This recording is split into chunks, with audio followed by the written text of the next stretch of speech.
యేసయ్య మాట్లాడినటువంటి మాటలు కొన్ని జ్ఞాపకం చేస్తాను. యేసయ్య మాట్లాడుతూ తన శిష్యులతో అన్నాడు, మీరు ఫలించాలి, బహుగా ఫలించాలి, అధికంగా ఫలించాలి అని చెప్పాడు. ఫలించాలి, బహుగా ఫలించాలి, అధికంగా ఫలించాలి. మనం ఫలించుట కొరకు ఉన్నామనేటువంటిది మనం అర్థం చేసుకోవాలి. దేవునికి స్తోత్రం. ఇప్పుడు కొన్ని మాటలు జ్ఞాపకం చేస్తాను. ఫలించాలంటే ఏం చెయ్యాలి? ఇది నా ప్రశ్న. ఫలించాలంటే ఏం చెయ్యాలి?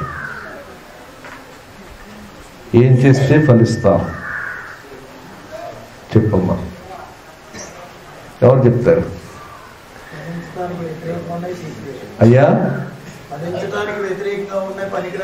పనికిరాని తీసేయాలి, ఇంకా ఆయనలో నిలిచి ఉండాలి. మనం ఆయనలో ఉండాలి, ఆయన మాటలు మనలో ఉండాలి. ప్రార్థించాలి. అన్నీ మీరు అన్నీ చెప్పినవి బాగున్నాయి, కానీ యేసయ్య చెప్పిన ఒక మాట నేను మీకు జ్ఞాపకం చేస్తాను.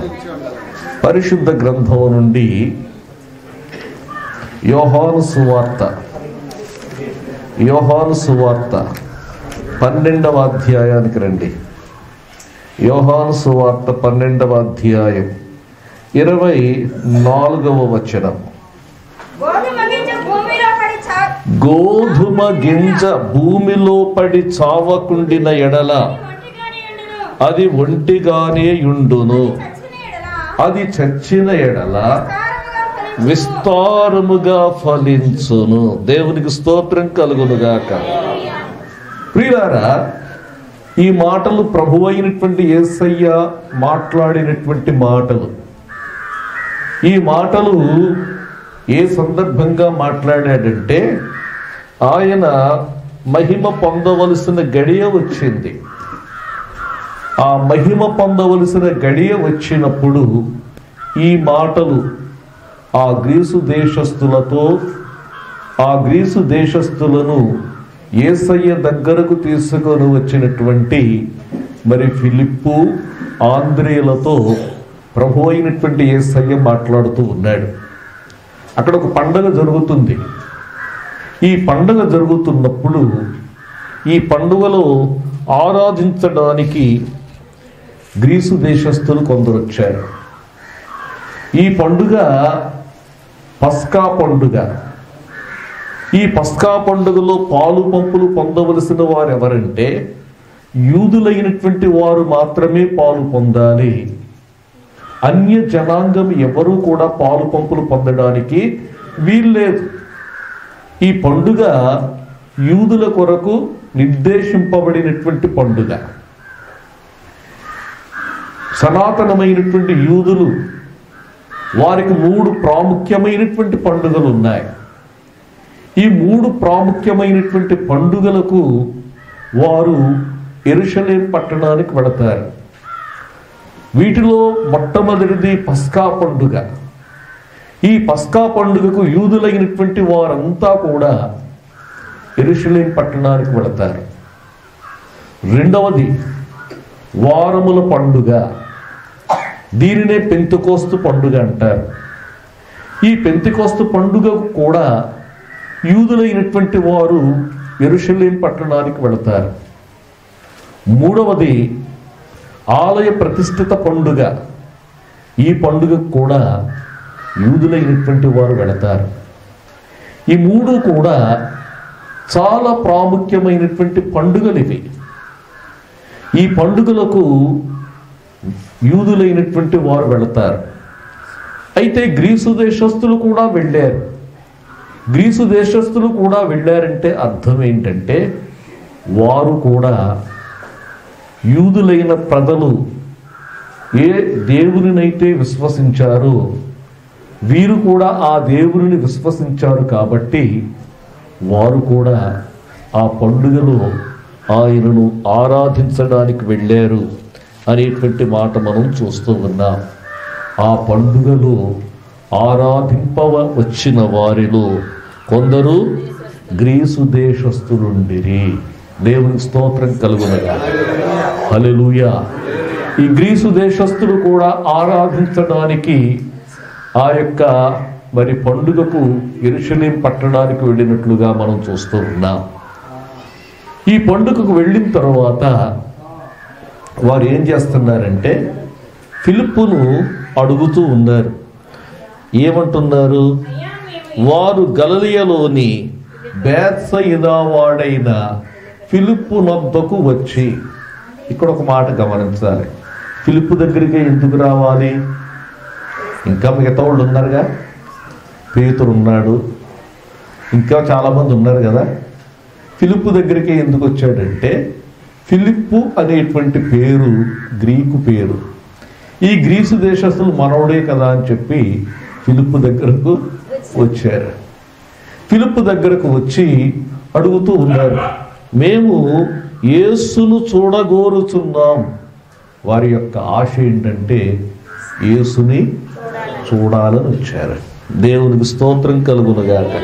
హల్లెలూయా. మేము యేసుని చూడాలని చెప్పి మేము వచ్చాం. దేవునికి స్తోత్రం కలుగునుగాక.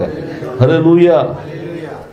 అయితే ఫిలిప్పు వచ్చి ఆంద్రేతో చెప్పాడు, ఇదిగో గ్రీసు దేశస్తులు వచ్చారు, వీరిని యేసు దగ్గరకు మనం తీసుకుని వెళ్ళాలి. వారి ఉద్దేశం ఏంటంటే యేసు ప్రభువుని చూడాలని వచ్చారు. ఫిలిప్పే తీసుకెళ్ళవచ్చుగా, కానీ ఆంద్రే దగ్గరికి ఎందుకు వచ్చాడు? ఆంద్రే దగ్గరికి ఎందుకు వచ్చాడంటే అప్పటికే యేసయ్యను చంపాలని యూదులు ఉద్దేశిస్తున్నారు. కాబట్టి వీరి వల్ల ఏం ప్రమాదం వస్తుందో అని చెప్పి వచ్చి ఆంద్రియతో చెప్పినట్లుగా మనం చూస్తూ ఉన్నాం. దేవునికి స్తోత్రం కలుగునుగాక. హల్లెలూయా.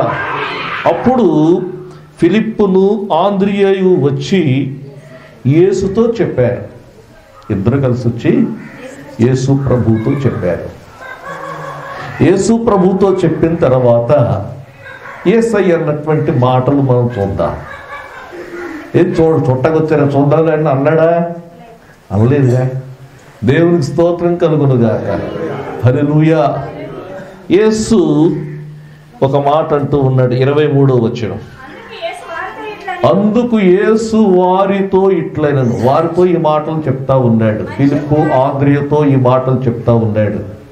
మనుష్య కుమారుడు మహిమ పొందవలసిన గడియ వచ్చి ఉన్నది. దేవునికి స్తోత్ర. మనుష్య కుమారుడు మహిమ పొందవలసిన గడియ వచ్చింది అని చెప్పాడు. దేవునికి స్తోత్రం కలుగునుగాక. ఆయన మహిమ పొందేటువంటి గడియ ఏంటో తెలుసా? ఆయన మహిమ పొందేటువంటి గడియ ఏంటంటే ఆయన మరణం. దేవునికి స్తోత్ర. మరణం ద్వారా గొప్ప మహిమ ఆయన పొందబోతూ ఉన్నాడు. ఈ మాట చెప్పాడు. మనుష్య కుమారుడు మహిమ పొందు గడియ వచ్చుచున్నది అని చెప్పి ఈ మాట మనం చూస్తున్నాం. 24వ వచనం చూడండి. గోధుమ గింజ భూమిలో పడి చావకుండిన ఎడల అది ఒంటిగానే ఉండును. చాలండి. ఇక్కడ ప్రభు అయినటువంటి యేసయ్య తన మరణమును గూర్చి మాట్లాడుతూ ఉన్నాడు. ఆయన అంటూ ఉన్నాడు, తనను తాను గోధుమ గింజతో పోల్చుకున్నాడు. గోధుమ గింజ అది ఫలించాలంటే అది భూమిలో పడి చావాలి. గోధుమ గింజ గనక భూమిలో పడి చావకపోతే అది ఒంటిగానే ఉండిపోతుంది. అది భూమిలో పడి చచ్చిన ఎడల అది విస్తారముగా ఫలించును. దేవునికి స్తోత్ర. ప్రభు అయినటువంటి యేసయ్య అంటా ఉన్నాడు, నేను గోధుమ గింజను నేను భూమిలో పడి చనిపోవాలి. నేను చనిపోలేదనుకోండి, నేను ఒంటరిగానే ఉండిపోతాను. నేను చనిపోలేదనుకోండి, నేను పరలోకములో నేను ఒంటరిగా ఉంటాను. నా తండ్రి సిద్ధపరిచినవన్నీ నేను ఒక్కడే అనుభవిస్తాను. కానీ నా ఆశ ఏంటంటే నేను చావాలి. గోధుమ గింజ భూమిలో పడి చావాలి. దేవునికి స్తోత్రం కలుగునుగాక. హల్లెలూయా. ఇక్కడ కొన్ని మాటలు విజ్ఞాపకం చేస్తాను. యేసు యొక్క మరణం ఎంత ఆశీర్వాదం, ఎంత మహిమాన్వితమైనటువంటిది ఒకసారి ఆలోచించండి. మరణం మహిమాన్వితమైనది కానీ సుఖభోగములతో కూడిన జీవితం మహిమాన్వితమైనటువంటి జీవితం కాదు. మరణం మహిమాన్వితమైనటువంటిది. గోధుమ గింజ భూమిలో పడి చావాలి, చస్తే అది విస్తారముగా ఫలిస్తుంది. అది గనక చావకపోతే అది ఒంటిగానే ఉండిపోతుంది. ఎంతకాలమైనా అది ఒంటిగానే ఉంటుంది. ఏ విధమైనటువంటి ఫలములు ఉండవు. గోధుమ గింజ భూమిలో పడి చేస్తే అది విస్తారంగా ఫలిస్తుంది. ప్రభు అయినటువంటి యేసయ్య అంటా ఉన్నాడు, నేను గోధుమ గింజ వలె భూమిలో పడి నేను చనిపోవాలని చెప్పాడు. ఆయన చనిపోవుట ద్వారా ఏం జరుగుతుందంటే విస్తారమైన ఫలం వస్తుంది. దేవునికి స్తోత్రం కలుగునుగాక. హల్లెలూయా. ఆ విస్తారమైనటువంటి ఫలం అంటే అర్థం చేసుకుందాం. విస్తారమైనటువంటి గోధుమలు వస్తాయి కదా. దేవునికి స్తోత్ర. గోధుమ గింజ చనిపోతే గోధుమల గింజలే వస్తాయి కానీ ఇంకేమన్నా వస్తాయమ్మా? గురుగులు రావుగా. దేవుని స్తోత్రం కలుగునుగాక. గోధుమ గింజ చనిపోతే విస్తారమైనటువంటి గోధుమలు వస్తాయి. అలాగే ప్రభు అయినటువంటి యేసయ్య చనిపోతే ఆయనను పోలిన సహోదరులు అనేక మంది ఆయనకు వస్తారు. అది దేవునికి స్తోత్రం కలుగునుగాక. హల్లెలూయా. ఒక మాట జ్ఞాపకం చేస్తాను.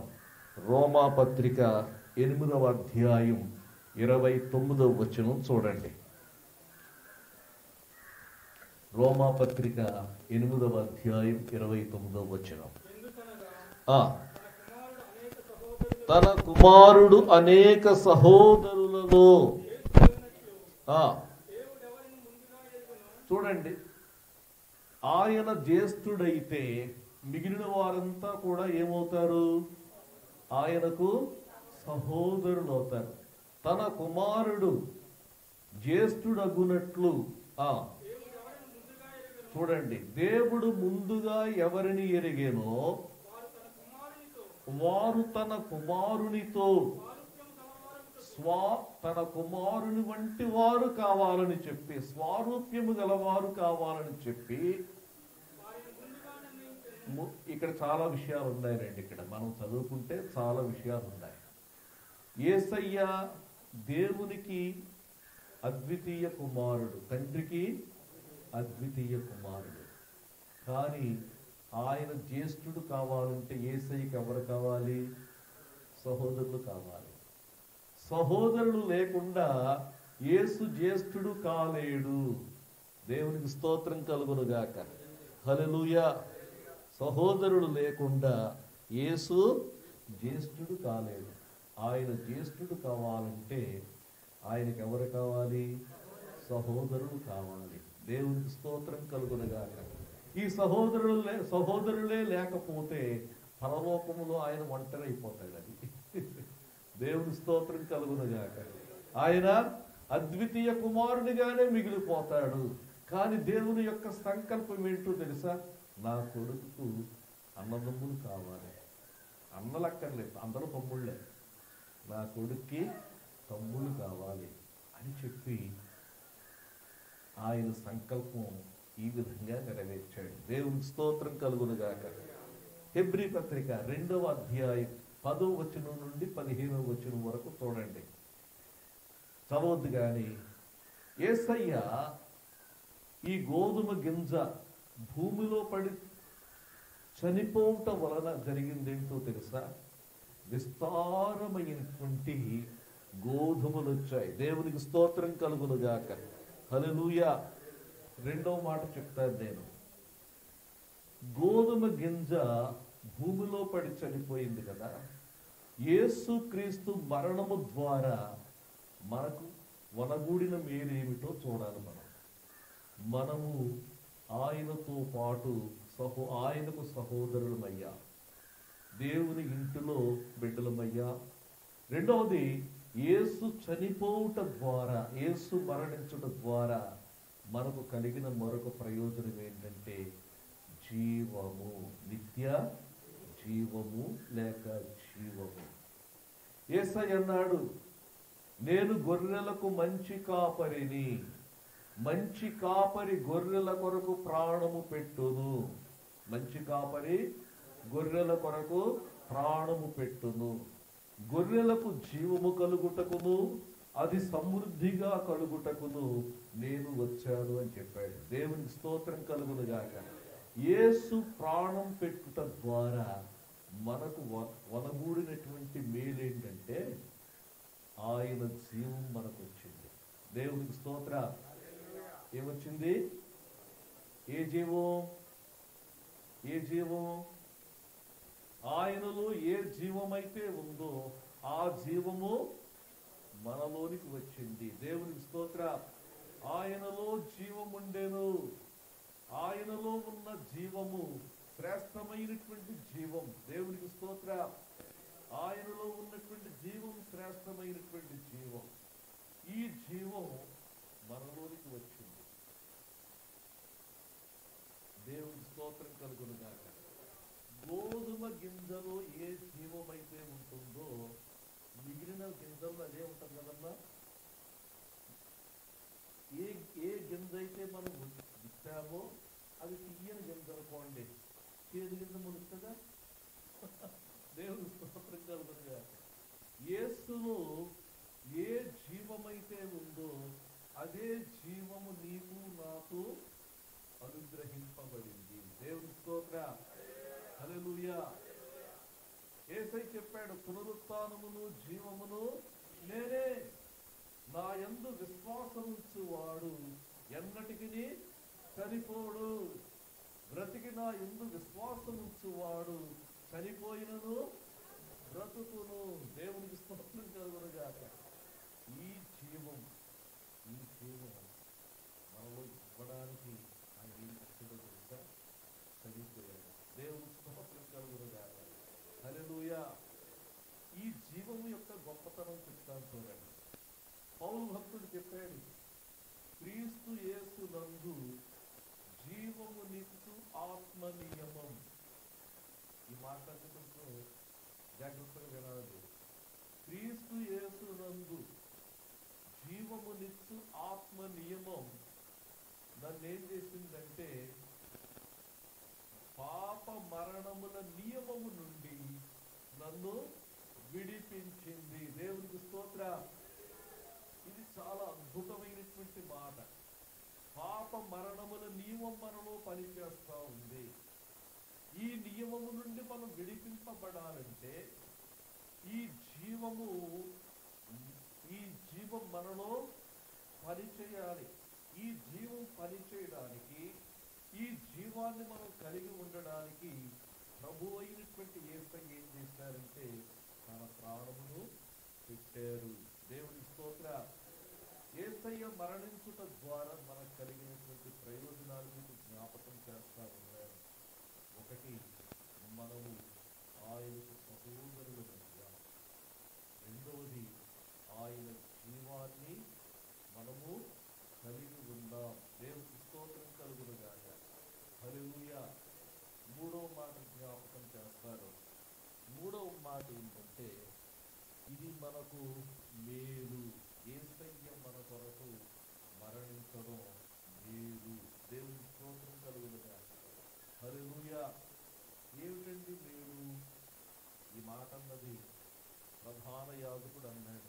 దేవుని స్తోత్రం కలుగును గాక. యోహాను సువార్త 18వ అధ్యాయం 14వ వచనం చూడండి. 14వ వచనం. 18వ అధ్యాయం 14వ వచనం. ఒక మనుష్యుడు ప్రజల కొరకు చనిపోవుట ప్రయోజనకరమని యూదులకు ఆలోచన చెప్పిన వాడు ఎవరు? కయప. కయప అనేటువంటి ప్రధాన యాజకుడు ఏమన్నాడంటే ఒక మనుష్యుడు అందరి కొరకు ఆయన ఏం చేశాడో తెలుసా? మనందరి కొరకు ప్రాణం పెట్టాడు. అది మనకు ప్రయోజనకరం. దేవునికి స్తోత్రం కలుగునుగా. హల్లెలూయా, హల్లెలూయా. యేసయ్య గోధుమ గింజ ఏమైందంటే అనేక గింజలను ఆయన ఎలాంటి వాడు అలాంటి వారిని తేవాలని చెప్పి ఆయన భూమిలో పడి చనిపోయాడు, మరణించాడు. గోధుమ గింజ భూమిలో పడి చావకుంటే అది ఒంటిగానే ఉండిపోతుంది. అది గనక భూమిలో పడితే అది విస్తారంగా ఫలిస్తుంది. దేవుని స్తోత్రం కలుగునుగా. హల్లెలూయా. 4వ సంగతి చెప్పారు. యేసయ్య మన కొరకు మరణించుట ద్వారా జీవం మాత్రమే కాదు, సమృద్ధి అయిన జీవము. ఏ జీవం అది? సమృద్ధి అయినటువంటి జీవం. దేవుడికి అర్థం ఏమిటి? ఇది మనం ఆలోచించాలి. సమృద్ధి అయినటువంటి జీవం అనగా జీవించేటువంటి జీవితం సంతోషంగా జీవించాలి. చాలా మంది బ్రతుకుతారు కానీ ఎందుకు బ్రతుకుతున్నామన్నట్టుగా బతుకుతారు కదా. ఏదో విధంగా నడిచిపోతుందని అంటారు కదా. ఎందుకు బతుకుతున్నామన్నట్టుగా బ్రతుకుతారు. నిట్టూర్పులతో మా ఆయుష్కాలము జరుపుకుందము. నిట్టూర్పులతో జీవితం జీవించేటువంటి వారిని చూస్తూ ఉంటారు. ఆనందమయమైనటువంటి జీవితాన్ని జీవించడానికి ప్రభు అయినటువంటి యేసయ్య ఏం చేశారంటే మన కోసం ఆయన చనిపోయారు. దేవునికి స్తోత్రం కలుగునుగాక. హల్లెలూయా. మరొక మాట జ్ఞాపకం చేస్తాను.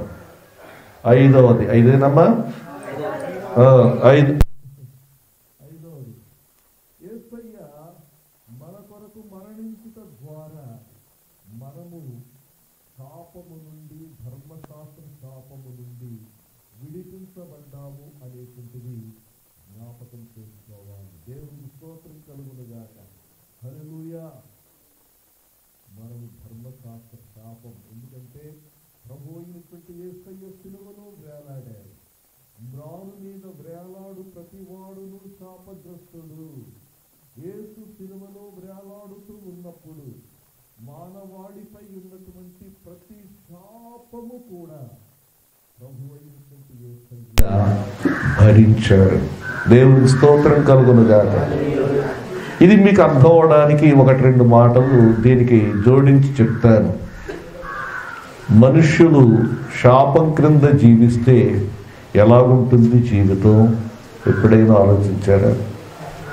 శాపము ఏం తెచ్చింది? శాపము దరిద్రాన్ని తీసుకొచ్చింది. శాపము వ్యాధి తెచ్చింది. శాపము వంశపారంపర్యమైన వ్యాధులు తెచ్చింది. శాపము చాలా ప్రతికూలమైనటువంటి వాటిని అవి చాలా ఉన్నాయి. అయితే యేసు ప్రతి శాపమును కూడా భరించారు. దేవునికి స్తోత్రం కలుగునుగాక. హల్లెలూయా. ఆయన శాపగ్రస్తుడుగా చనిపోలేదు కానీ శాపగ్రాహిగా చనిపోయాడు. దేవునికి స్తోత్రం కలుగునుగాక. హల్లెలూయా. ఇలాగ చాలా మాటలు ఇంకా చెప్పుకోవచ్చు. గోధుమ గింజ ఏం కావాలి? భూమిలో పడి సావాలి. దేవునికి స్తోత్ర. ఇది ప్రభు అయినటువంటి యేసయ్య జీవితంలో ఇది ఒక సత్యంగా మనం గమనిస్తున్నాం. సేవకులుగా యేసయ్య ఎలాగైతే భూమిలో పడి చనిపోయాడో సేవకులుగా కూడా మనము కూడా చనిపోవాలి. అది ఇది ఆలోచిందా. యేసయ్య చనిపోయాడు, విస్తారముగా ఫలించాడు, తండ్రి మహిమపరచబడ్డారు, మనుష్య కుమారుడు మహిమ పొందవలసినటువంటి గడియ వచ్చి ఉన్నది. ఆయన మహిమపరచబడ్డారు. ఆయన మరణించుట ద్వారా ఆయన మహిమపరచబడ్డారు. దైవ సేవకులుగా మనము కూడా ఏం కావాలంటే ఆయన ఎలాగైతే భూమిలో పడి చనిపోయాడో మనము కూడా చనిపోవాలనేటువంటి సంగతి మీకు జ్ఞాపకం చేస్తా ఉన్నాను నేను. మీరు అనొచ్చు, ఏ విషయంలో చనిపోవాలి? అది నా ప్రశ్న. ఇప్పుడు యేసయ్య మరణం విస్తారమైనటువంటి పంటను తెచ్చింది.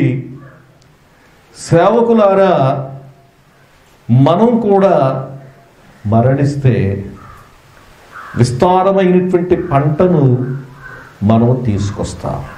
అయితే నా ప్రశ్న ఏంటంటే, ఏ విషయాల్లో మనం చనిపోవాలని దేవుని యొక్క వాక్యం తెలియచేస్తూ ఉంది? ఇది నా ప్రశ్న. దేనిలో చనిపోవాలి మనం? ఏ విషయంలో చనిపోమని చెప్తున్నాడు?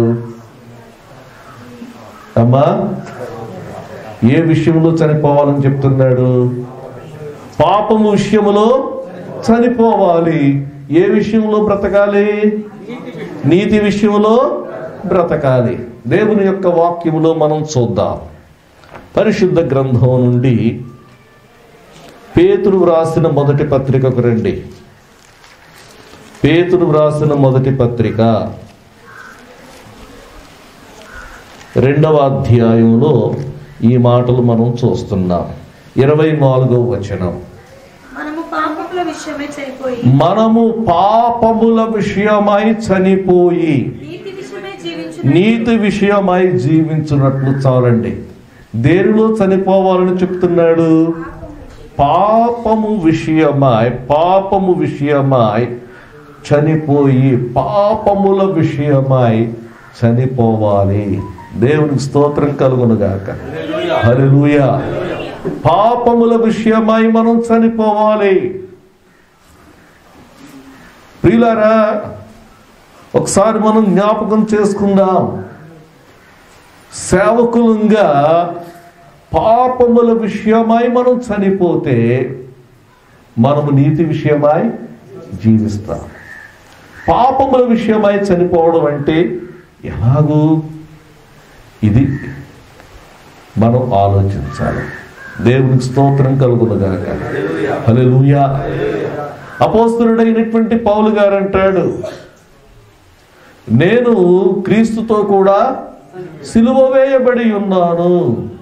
యేసు క్రీస్తు నందలి విశ్వాసము ద్వారా మనము ఆయనతో కూడా చనిపోయాము. పాపముల విషయమై చనిపోవాలనేటువంటి మాటను ముందుగా నేను జ్ఞాపకం చేస్తా ఉన్నాను. నేను దేవునికి స్తోత్రం కలుగునుగాక. హల్లెలూయా. గోధుమ గింజ భూమిలో పడి చస్తే అది విస్తారముగా ఫలిస్తుంది. పాపముల విషయమై చనిపోతే విస్తారముగా మనం ఫలించగలము. ఎప్పుడైతే విస్తారముగా మనం ఫలిస్తామో తండ్రి యొక్క నామం మహిమపరచబడుతుంది. దేవునికి స్తోత్రం కలుగునుగాక. హల్లెలూయా. 2వ మాట జ్ఞాపకం చేస్తాను. మనము ఇంకే విషయములో చనిపోవాలి అనేటువంటి ప్రశ్న మనం చూస్తే దేవుని యొక్క వాక్యములో వ్రాయబడి ఉంది. అపోస్తలుడైనటువంటి పౌలు గారు గలతీలకు వ్రాసిన పత్రికలో ఈ మాట మనం చూస్తూ ఉన్నాం. దేవునికి స్తోత్రం కలుగునుగాక. హల్లెలూయా. ధర్మశాస్త్రము విషయమై చనిపోవాలి. 2:19. గలతీ 2:19. నేనైతే దేవుని విషయములో జీవించు నిమిత్తము ధర్మశాస్త్రము విషయమై చచ్చిన వాడనైతిని. దేవునికి స్తోత్ర. ధర్మశాస్త్రము విషయములో నేను చచ్చిపోయాను. నేను ధర్మశాస్త్రం అంటే ఏమిటి? ధర్మశాస్త్రం అంటే కర్మకాండ అని అర్థం చేసుకోవాలి. కర్మకాండ. ఈ ధర్మశాస్త్ర విషయములో నేను చచ్చిన వాడనైతిని. ధర్మశాస్త్ర విషయంలో చచ్చిన వాడనైతిని. చాలాసార్లు మనం ఇంకా ఈ కాడి క్రింద నుండి బయటకు రాలేకపోతూ ఉన్నాం. సేవకులారా, ఒక్కసారి మీకు జ్ఞాపకం చేస్తాను. నేను ఎలా రాలేకపోతున్నామని మీరు అడగొచ్చు. క్రీస్తులో మనకు స్వాతంత్ర్యం వచ్చింది. క్రీస్తులో మనకేమొచ్చింది? స్వాతంత్ర్యము వచ్చింది. స్వతంత్రులు మనం. అర్థమైందా? కుమారుడు ఎవరిని స్వతంత్రులుగా చేయునో వారే స్వతంత్రులు. దేవునికి స్తోత్రం కలుగునుగాక. హల్లెలూయా. గలతీ పత్రిక 4వ అధ్యాయం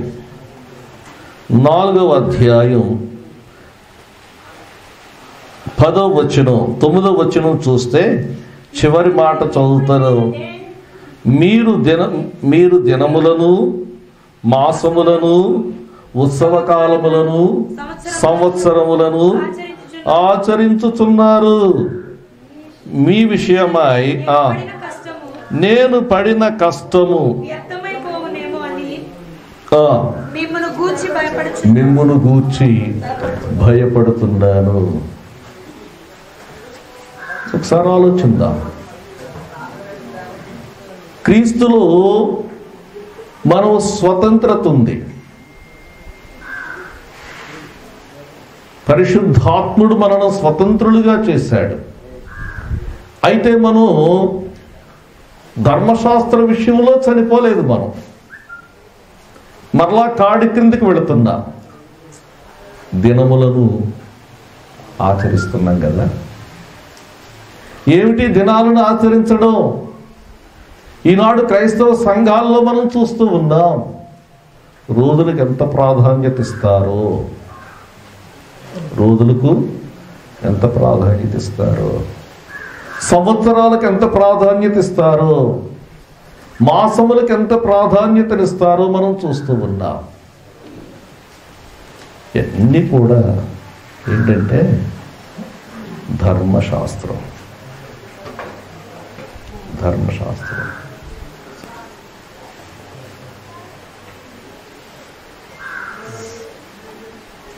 బాహ్యమైనటువంటి వాటికి మనం ప్రాధాన్యత ఇస్తున్నాం, కానీ దేవుడు దేనికి ప్రాధాన్యత ఇస్తున్నాడు అనేటువంటిది మనం చూడడం లేదు.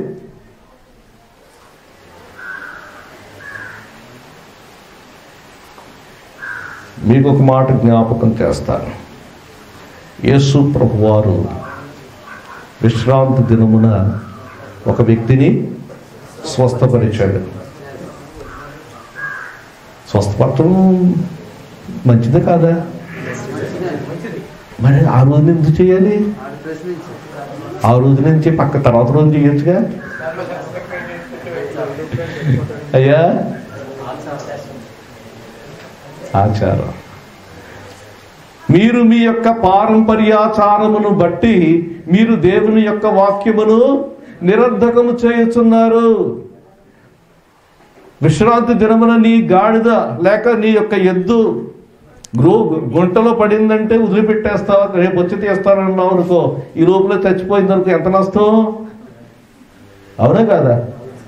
ఎవరినన్నా హాస్పిటల్ తీసుకోవాల్సి వచ్చిందనుకో, ఇవి నేను చర్చికి వెళ్ళిపోవాలయ్యా, తర్వాత చూస్తాను వదిలిపెట్టేసి వెళ్ళిపోయామనుకో, ఏది ముఖ్యం చెప్పండి? చర్చికి వెళ్ళడం ముఖ్యమా లేకపోతే అంటే హాస్పిటల్కి తీసుకెళ్ళటం ముఖ్యమా?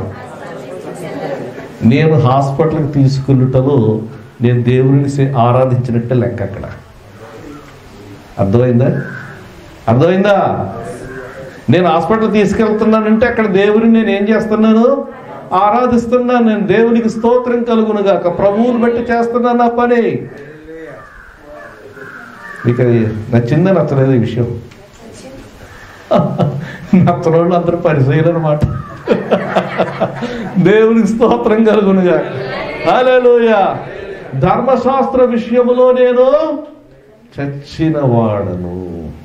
ఇప్పుడు ఈ రోజుల్లో ఎలా ఉంటుందంటే, ఎవరన్నా చనిపోయారు అనుకోండి, ఇంట్లో అందరూ వచ్చి అయ్యారు మీరు క్రైస్తవ పద్ధతులు చేయాలంటే ఈ పాస్టర్ అంటే బాప్తిజం పొందలేదు. బాప్తిజం పొందినంత మాత్రం పరలోకానికి వెళ్ళిపోతాండి గ్యారంటీ ఇస్తాడేంటి?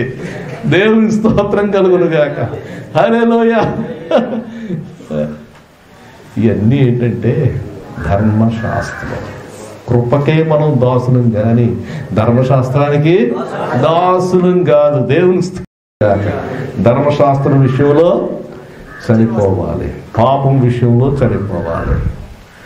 ఇంకొక సంగతి చెప్తాను మీకు, ఇంకా దేని విషయంలో చనిపోవాలనేటువంటి చెప్తాను. లోకము విషయంలో చనిపోవాలి. మనం లోకం విషయంలో చనిపోవాలి. గలతీ పత్రిక 6వ అధ్యాయం 14వ వచనం చూడండి. అయితే మన ప్రభువైన యేసుక్రీస్తు సిలువయందు తప్ప మరి దేని యందును అతిశయించుట నాకు దూరమగును గాక. దాని వలన నాకు లోకమునకు నేనును సిలువ వేయబడి ఉన్నా. లోకం విషయంలో నేను చనిపోయాను. నేను లోకంలో గొప్పలు కావాలనుకుంటలేదు నేను. అది లోకం విషయంలో చనిపోయామంటే పేరు రావాలండి అంటారు కదా. ఏ పేరు వస్తే ఏంటి, ఏ ముద్రించినట్టు